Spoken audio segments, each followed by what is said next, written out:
You can think intellectually in a no-think way. That's the art. It doesn't mean not to have any thoughts at all. It means not to be fooled by thoughts, not to be hypnotized by the forms of speech and images that we have for the world, not to be hypnotized by them into thinking that that is the way the world really is. Don't let words limit the possibilities of life. The easiest thing I've done was to get out from under the labels and to live the life that I live. The most difficult thing I've ever done was to believe that I can do it. When you don't know what's impacting you, and it's something that's holding you down and you're not aware of it. You live in a dominant culture that is designed to destroy your sense of self and your belief in yourself, and you have to learn ways in which you can begin to connect with this power that you have within yourself to handle where you are. The key is to be constantly in a perpetual process of discovering the truth of who you are and fighting constantly to look for ways in which you can escape the inner conversation. Now it's the mental game. And that's where people get lost in life, get lost in that next level. You must get your fucking self out of the fucking sewer. No one's coming in the sewer to get you. It's dark, it's nasty, there's rats down there. It's your brain. You are the only person that can pull yourself out. The easiest thing in the world to do is to complain. The easiest thing in the world to do is to be negative. It takes work to have a perspective that see things on the right side of the coin. You gotta fight for that. It takes work to show up every single day, and when things are not playing in our favor, to say, you know what, man, I'm gonna still show up and I'm gonna give everything I got to it because I value what I'm a part of. It takes work to have the right perspective. Turn off things that can contribute to your fear. Turn a deaf ear to people that all they can do is talk about how negative things are because they have bought into the consciousness of the world. Start attending workshops, seminars, listening to tapes on a daily basis to begin to recondition your mind, to retrain your thinking. Faith comes by hearing and hearing and hearing. Listen to things that can empower you, that can enable you to create a new reality for yourself and a new life for yourself. Develop the interior core where it doesn't matter if people call you crazy. One of the things limiting you from your income, your impact, a world-class life. You care too much about what people think about you. Everyone has an opinion. Why let the opinions of other people deny you from a life that will make history? If you are distressed by anything external, the pain is not due to the thing itself, but to your estimate of it. And this you have the power to revoke at any moment. To Epictetus, all external events are determined by fate and are thus beyond our control, but we can accept whatever happens calmly and dispassionately. Individuals, however, are responsible for their own actions, which they can examine and control through rigorous self-discipline. Suffering arises from trying to control what is uncontrollable or from neglecting what is within our power. As part of the universal city that is the universe, human beings have a duty of care to all fellow humans. The person who followed these precepts would achieve happiness. If you choose, you are free. If you choose, you need blame no man, accuse no man. All things will be at once according to your mind and according to the mind of God. Richard Wright said it best. He said, the impulse to dream has slowly been beaten out of me through the experiences of life. So when you live in a culture that is designed to destroy your sense of self, where you are marginalized, where you have a feeling of being hopeless and powerless, and you're terrorized.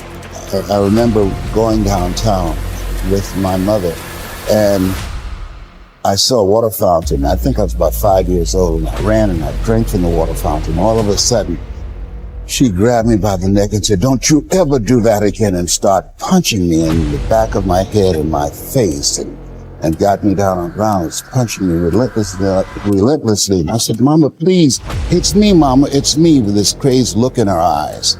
And then a white policeman came, and he had a a nightstick in his hand. He was hitting it in his left hand. He said, okay, all right, you beat that little nigger boy enough.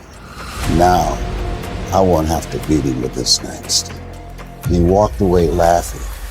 And my mother broke down and started crying and saying, Leslie, I'm so sorry. I'm so sorry. I said, Mama, why'd you beat me like that? He said, these water fountains are for white only, son. And if that cop had hit me with his nightstick, he would have to kill me. I fought him till he killed me, and I left you and your brothers and sisters by themselves to raise themselves. I'm so sorry. And the book called Learned Optimism, Seligman talk about the fact that between ages 0 and 5, we determine what's available to us and what's not available to us. And so that was a defining moment. I knew there are certain things I could not do, certain places I could not go. They used to have signs on Miami Beach that said, Jews, dogs, and coloreds not allowed.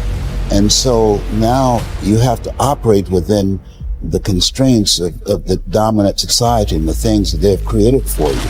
And it's a challenge to see yourself beyond that and to work to get outside of that, even after those laws have changed, because that has become so much a part of you. You unconsciously operate within the parameters of what has been put in place. Like you're driving on the expressway, the 405, and you'll get off on an exit that you weren't going in that direction, but you unconsciously did it because you've done it so many times that many people, because they're not making a conscious, deliberate, determined effort to think outside of what life has thrown at them, they end up doing the same thing over and over and over again. Einstein said that thinking that has brought me this far has created some problems that this thinking can't solve. And so through relationships, through reading, through studies, through goals and dreams beyond your comfort zone, it allows you to begin to live out of your imagination as opposed to out of your history. Disney said, the imagination is a preview of what's to come. And so as a kid, I dreamed a lot about taking care of my mother. I used to go with her to work to clean homes, and she kept up children, and she cooked for these wealthy families. My mother could bake a sweet potato pie so good you couldn't eat it with your shoes on. You had to take your shoes off so you could wiggle your toes. And I used to look at these big, beautiful mansions and said, Mama, what is it, Leslie? When I become a man, I'm going to buy you a big, beautiful home just like this. Oh, you don't have to do this. I said, I know, but you didn't have to adopt us either. And you did. And so I'm here with you because of two women. One gave me life, the other one gave me love. God took me out of my biological mother's womb and placed me in the heart of my adopted mother. And because of her example and my love for her and the passion that I felt in my heart, I've got to do something to make her proud. I've got to do something to put myself in position to be able to take care of her. That drove me. Nietzsche said, if you know the why for living, you can endure almost anyhow. You journey to Olympia to see the work of Phidias. And each of you holds it a misfortune not to have beheld these things before you die. Whereas when there is no need even to take a journey, but you are on the spot with the works before you, have you no care to contemplate and study these? Will you not then perceive either who you are or unto what end you were born, or for what purpose the power of contemplation has been bestowed on you? Well, but in life there are some things disagreeable and hard to bear. And are there none at Olympia? Are you not scorched by the heat? Are you not cramped for room? Have you not to bathe with discomfort? Are you not drenched when it rains? Have you not to endure the clamor and shouting and such annoyances as these? Well, I suppose you set all this over against the splendor of the spectacle and bear it patiently. What then? Have you not received greatness of heart, received courage, received fortitude? What care I? If I am great of heart, for aught that can come to pass? What shall cast me down or disturb me? What shall seem painful? Shall I not use the power to the end for which I received it, instead of moaning and wailing over what comes to pass?